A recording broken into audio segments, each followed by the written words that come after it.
இறுதி கட்டத்தில் அப்பா டக்கர். நீண்ட இடைவேளைக்கு பிறகு லக்ஷ்மி மூவி மேக்கர்ஸ் நிறுவனம் தயாரிக்கும் படம் Appatakkar. Comedy specialist Suraj இறக்குகிறார். தமன் இசையமைக்கிறார். UK செந்தில்குமார் ஒளிப்பதிவு செய்கிறார். ஜெயம் ரவி, த்ரிஷா, அஞ்சலி, சூரி, கும்கி அஸ்வின் நடிக்கிறார்கள். கடந்த 3 மாதங்களுக்கு முன்பு சென்னையில் தொடங்கிய இதன் படப்பிடிப்பு தற்போது இறுதி கட்டத்தை எட்டியுள்ளது. பொள்ளாச்சி அருகே உள்ள ஒரு கிராமத்தைச் சேர்ந்த ஜெயம் ரவி அங்கு அஞ்சலியை காதலிக்கிறார். வேலை தேடி சென்னை வரும் அவரை த்ரிஷா காதலிக்கிறார்.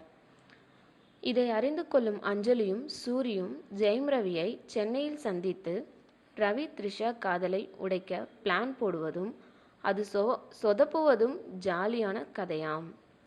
தற்போது பொள்ளாச்சியில் கிராமத்து போஷனும் பாடல் காட்சி படப்பிடிப்புகள் தீவிரமாக நடந்து வருகிறது.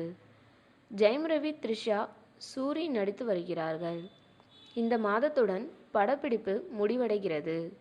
அதன் பிறகு மார்ச் 15ஆம் தேதி பாடலும், ஏப்ரல் முதல் வாரத்தில் படமும் வெளிவருகிறது.